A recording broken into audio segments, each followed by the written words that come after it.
Bonjour à tous et bienvenue sur la chaîne High Tech Testing.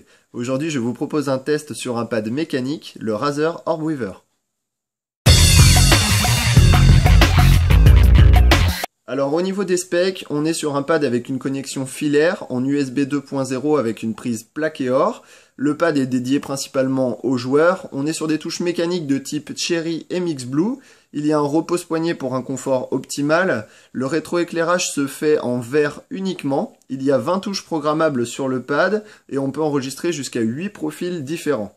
Dans les fonctions supplémentaires, il y a donc le curseur de pouce directionnel avec les touches additionnelles qui permet d'enregistrer jusqu'à 8 directions différentes. L'alimentation se fait via l'USB directement. Le pad fait 395 grammes et il n'existe que dans ce coloris, donc en noir mat.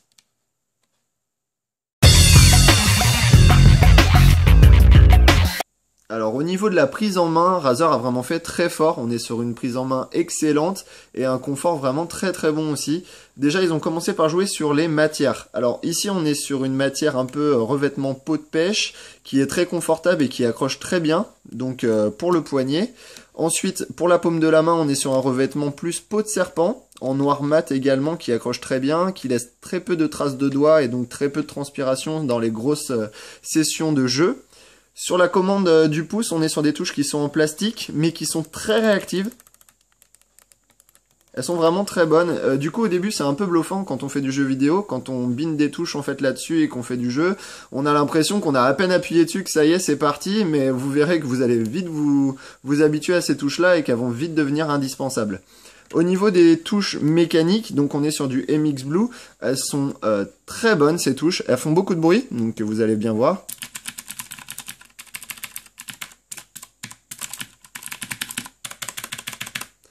Elles sont très réactives, elles sont vraiment très bonnes. Après, elles font du bruit, donc c'est sûr que si vous jouez avec une toute petite paire d'enceintes ou alors avec le son d'un PC portable, etc., vous allez les entendre. Si vous avez un bon système audio ou alors que vous avez des bonnes enceintes ou un très bon casque, eh bien vous allez complètement l'oublier et ça s'entend vraiment pas. Et du coup, vous allez voir que si vous êtes sur un pad ou un clavier avec des touches de style membrane et que vous passez sur un pad ou un clavier avec des touches de style mécanique, eh bien vous voudrez plus repasser sur des membranes parce que les touches mécaniques sont vraiment excellentes et sont faites vraiment pour les joueurs.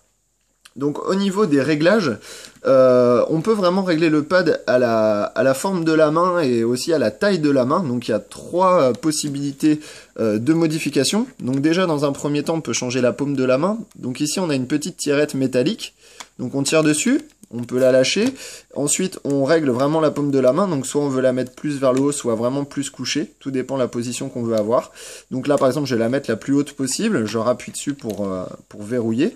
Et vous allez voir donc que ma paume de main va être très haute et du coup je vais venir frapper les touches vraiment sur le dessus. Donc voilà, je vais le remettre à plat, parce que moi je joue plutôt avec une main qui va être plutôt allongée sur les touches. Ensuite, on peut donc régler la commande du pouce. Donc il y a un petit bouton poussoir qui est juste ici, en bas. Donc on vient bien appuyer dessus, on peut tirer, on peut régler à plusieurs parties, hein. Il y a des crans. Donc là je l'emmène par exemple au maximum. Une fois que je lâche, la commande ne bouge plus. Et du coup voilà. Donc là j'arrive à peine à la toucher parce que c'est vrai qu'elle est vraiment loin. Pourtant j'ai des grands doigts, mais pour dire que vraiment Razer a pensé à toutes les sortes de mains. Et du coup si vous avez vraiment des grandes mains, eh ben, vous allez pouvoir vraiment régler le pad comme vous voulez. Donc je le rapproche au maximum, peu importe. Et la dernière gestion, donc c'est la partie du poignet. Donc la touche en fait se trouve ici.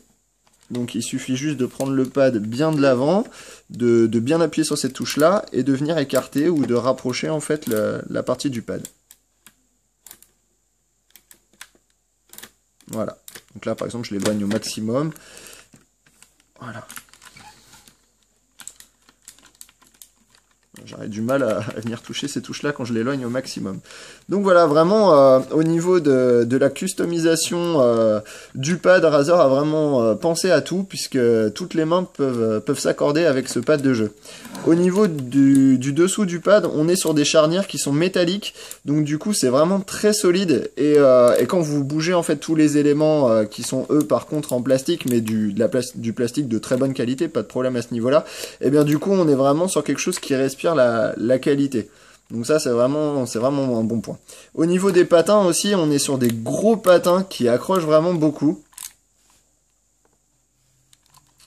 Donc des patins qui accrochent vraiment beaucoup et qui, une fois que le pad est posé, voilà quoi, j'appuie dessus là et je fais bouger la table, mais je fais vraiment pas bouger le pad. Donc ça, il n'y a pas de problème. Une fois qu'il est posé sur une table, vous n'aurez pas du tout de problème à ce niveau-là.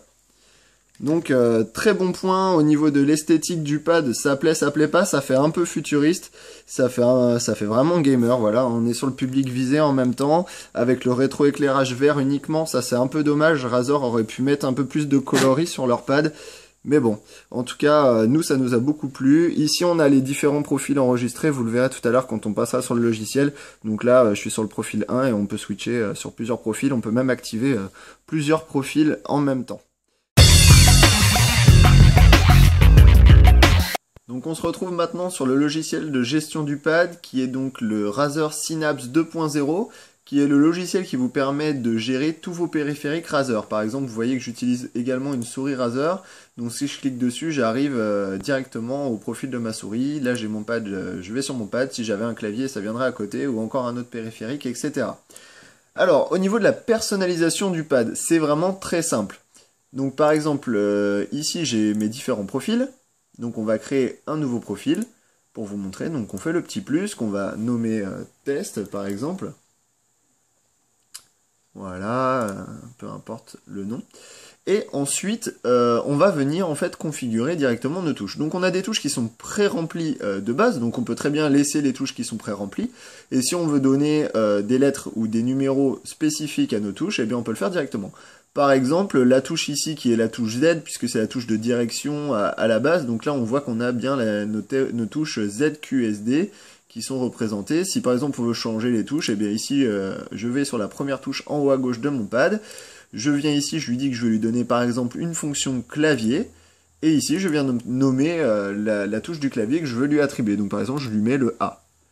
J'enregistre, voilà. Donc cette touche maintenant quand j'appuierai dessus, ça fera un A. Je vais à côté. Je fais fonction clavier encore une fois. J'ai fait une fonction souris. Fonction clavier, j'appuie sur la touche Z qui est juste à côté du A. Et je peux faire tout mon pad à la limite comme ça en prenant toutes les touches de mon clavier parce que je sais qu'elles seront bien prises en compte dans le jeu vidéo dans lequel je serai. Et voilà, donc on custom vraiment les touches du pad comme on le veut. Si on veut passer sur une vue latérale, donc on clique sur vue latérale juste ici, hein, il n'y a pas trop de questions à se poser, c'est assez simple. Et du coup, je peux gérer en fait la partie du pouce. Donc par exemple ici, donc là c'est haut, droite, bas, gauche. Donc en gros c'est les flèches. Eh bien je peux très bien lui dire non, je veux pas des flèches ici, puisque du coup dans mon jeu ça va pas me faire les fonctions que je veux. Donc je veux une fonction clavier et je mets mon 5 du pavé numérique par exemple. Et du coup, je pourrais binder une touche dans mon jeu. Que le 5 il sera bien pris en compte que si j'avais mis droite, eh ben mon perso il aurait tourné vers la droite. Voilà, donc voilà, ici c'est escape, donc voilà, il suffit juste de donner par exemple une fonction clavier à chaque fois, mais vous pouvez donner une fonction souris, vous pouvez attribuer un macro, et changer beaucoup de choses, donc ça après je vous laisserai voir. Moi personnellement je l'utilise qu'avec des fonctions clavier, puisque je trouve que c'est le but du pad, c'est de remplacer un clavier, donc du coup de vraiment custom les touches à ce niveau là. Au niveau de l'éclairage aussi également, donc on peut gérer l'éclairage, on peut pas gérer la couleur, mais on peut dire je préfère soit désactiver, donc du coup il passe sans éclairage du tout, donc en noir mat partout, soit en faible si l'intensité on la veut faible et qu'on veut pas trop d'éclairage, et sinon en normal ou en brillant, entre normal et brillant il n'y a pas vraiment de différence. Donc voilà, on peut passer aussi le mode en palpitant, c'est-à-dire ça va faire un peu comme un cœur, ça va monter progressivement et ça va redescendre vers une lumière moins intense. Et bien au niveau en fait de la gestion du pad, voilà à peu près tout. En fait on peut, il y a un petit onglet pour les macros que je n'utilise pas du tout. Et un onglet également pour les extensions que je n'utilise pas du tout, donc ça je pourrais pas trop vous en parler. Bon bah voilà, hein, ça permet d'attribuer les macros et l'extension. Si je lis, utiliser l'extension Embouille-Vert, télécharge automatiquement une copie de l'add-on et un profil personnalisé, vous pouvez sélectionner l'add-on profil dans le panneau profil. Bon voilà, personnellement je l'utilise pas, mais ça m'intéresse pas trop. Alors comme je l'ai dit déjà, vu j'ai fait le test il y a très peu de temps sur la Razer Deadsider 2013, j'avais parlé de ce logiciel-là dans le test. Du coup en fait on est sur le Synapse 2.0 qui est en fait le logiciel de Razer. Et pour ça il faut aller le télécharger sur le site de Razer et en plus de ça créer un compte. Votre compte en fait synchronisera tout sur le cloud de Razer, c'est-à-dire en fait que mon profil que je viens de créer test 1, eh bien là il est en train de se synchroniser sur le cloud de Razer et quand je vais le rebrancher sur un autre PC et que je vais me connecter avec le logiciel et mon compte, eh bien du coup il va me retélécharger tous mes paramètres et je pourrais retrouver donc mes différents profils. Donc vous pouvez créer un seul profil ou alors créer un profil pour chaque jeu que vous faites. Voilà, on peut vraiment tout custom à partir d'ici.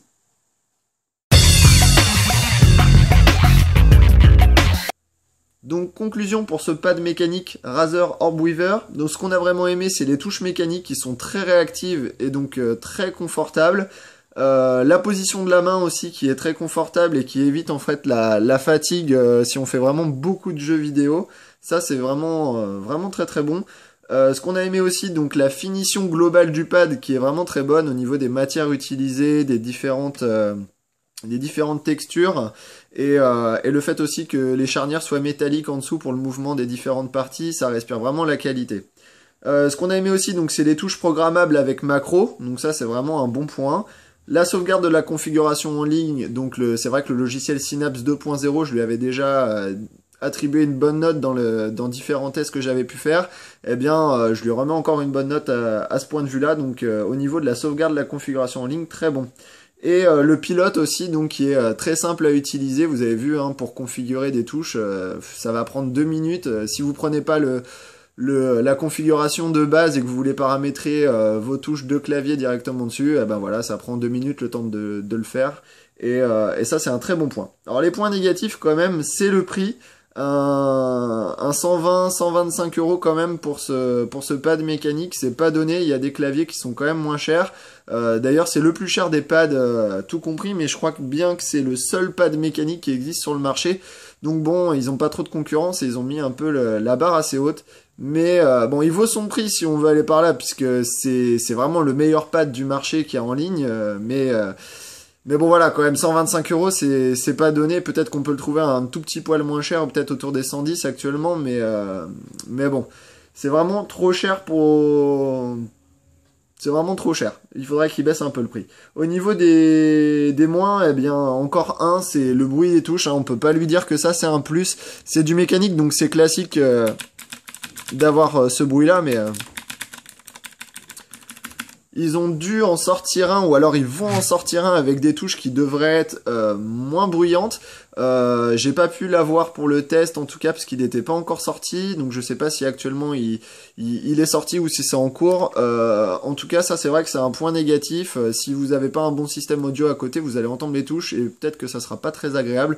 En tout cas moi je l'ai testé avec un bon casque et même avec un système audio 5 points de chez Logitech et franchement bah voilà quoi, on oublie complètement le bruit des touches. Après, ça pose pas vraiment de problème. En tout cas, quand on prend du mécanique, on sait que derrière, il va y avoir un peu de bruit. Donc voilà.